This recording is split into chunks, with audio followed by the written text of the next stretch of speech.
Hi guys! IPL season start అయినప్పటి కానుంచి మన ఛానల్‌లో ఐపీఎల్ న్యూస్ అయితే వస్తుంది కదా! దాని భాగంగా ఈరోజు మనం సీఎస్‌కే వర్సెస్ కేకేఆర్ మ్యాచ్ గురించి మాట్లాడుకుందాం. మనం ముందుగా చెప్పుకోవాల్సిన విషయం ఏంటంటే ధోనీని ఎందుకు కెప్టెన్ చేశారు అని. తప్పుగా అంటలేదు. ధోనీని ఎందుకు కెప్టెన్ చేశారో ఇప్పటివరకు మనకు క్లారిటీ లేదు. మేబీ లాస్ట్ 3 మ్యాచ్‌లు వరుసగా ఓడిపోవటం వల్లేనేమో ధోనీని కెప్టెన్ చేసిందని నేను అనుకుంటున్నాను. ఒకసారి మీ రీజన్ ఏమన్నా వేరే ఉంటే కామెంట్స్ రూపంలో తెలపండి. ధోనీని కెప్టెన్ చేసిన తర్వాత మేబీ మ్యాచ్ గెలుస్తదని అనుకున్నారులే కానీ అతిగా తక్కువ స్కోర్‌తో సీఎస్‌కే ఓడిపోయిందనైతే చెప్పుకోవాలి. టు బీ ఫ్రాంక్ ఇది ఫ్యాక్ట్ అని కూడా చెప్పుకోవచ్చు. ఇంతలాగా ఓడిపోయిన సీఎస్‌కేకి గల కారణాలు ఏంటంటే week batting and weak bowling అని కూడా చెప్పుకోవచ్చు. ఇది ఓన్లీ సీఎస్‌కే మాత్రమే ఫేస్ చేయట్లేదు. అటు ఎస్ఆర్‌హెచ్, ఇటు ఎంఐ కూడా ఇది ఫేస్ చేస్తున్నారు.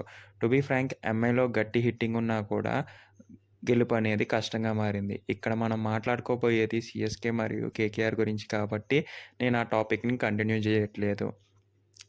ధోని కెప్టెన్సీలో ఆడిన టీము 103 పరుగులకే ఆలౌట్ అవ్వకపోగా ఇంకా మ్యాచ్ అనేది ఓటమి పాలవుతుందని అప్పుడే తెలిసిపోయింది. కానీ పట్టువదలకోకుండా సీఎస్‌కే బౌలర్లు అయితే బౌలింగ్ బాగానే వేశారని అయితే చెప్పుకోవచ్చు. 2 వికెట్లు తీయంగా కేవలం 10 ఓవర్ల 3 బాల్‌లకే మ్యాచ్ అనేది అయిపోసాగిందని అయితే చెప్పుకోవచ్చు. దీంట్లో సీఎస్‌కే పాయింట్స్ టేబుల్‌లో లాస్ట్‌లోకి వెళ్తదనుకున్నారులే కానీ సీఎస్‌కే పాయింట్స్ టేబుల్‌లో లాస్ట్‌లోకి వెళ్ళలేదు. అదేవిధంగా ఎస్ఆర్‌హెచ్ పాయింట్స్ టేబుల్ లాస్ట్‌లోనే కంటిన్యూ అవుతుంది. కానీ ఇక్కడ మాత్రం సీఎస్‌కే వాళ్ళు బౌలింగ్‌లో అసలు కేకేఆర్‌ని కట్టడి చేయలేదని అయితే చెప్పుకోవచ్చు. కేకేఆర్ వాళ్ళు బౌలింగ్ చేస్తున్నప్పుడు నిర్భీతంగా ఎన్ని వికెట్లయితే తీస్తున్నారో అలాగా సీఎస్‌కే తీయలేకపోయింది. టు బీ ఫ్రాంక్ బ్యాట్స్‌మెన్‌లు కూడా అంత గొప్పగా పర్ఫార్మెన్స్ ఎందుకు చేయలేదనేది ఎవరికీ అర్థం కాలేదు. ధోని 1 రన్‌కి ఔట్ అవ్వంగా జడేజా గోల్డెన్ డక్‌తో ఫ్యాన్స్ అందరూ సీఎస్‌కేని తీసుకోలేకపోతున్నారు. అటు పక్కన ధోని కెప్టెన్సీలో ఓడిపోయిందని చెప్పుకోవాలా?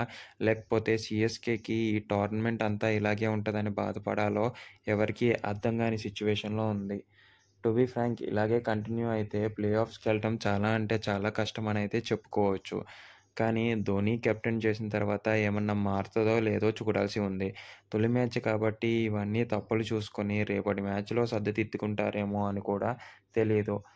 ఈరోజు కూడా ఎస్ఆర్‌హెచ్ మరియు పంజాబ్ కింగ్స్ మ్యాచ్ ఉంది. అసలు ఈరోజు ఎస్ఆర్‌హెచ్ వాళ్ళు ఎలా మారతారో అండ్ గేమ్ ప్లాన్స్‌లో ఏమన్నా మార్పులు, చేర్పులు చేసుకొని ఏమన్నా విజయానికి దారి తీస్తుందో లేదో చూడాల్సి ఉంది.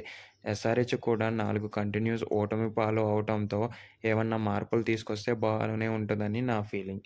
మీకు సీఎస్‌కే వర్సెస్ కేకేఆర్ మ్యాచ్ ఎలా ఉందో ఒకసారి కామెంట్స్ రూపంలో చెప్తే మిగతా వాళ్ళు కూడా చూస్తూ ఉంటారు అనేది నా ఫీలింగ్.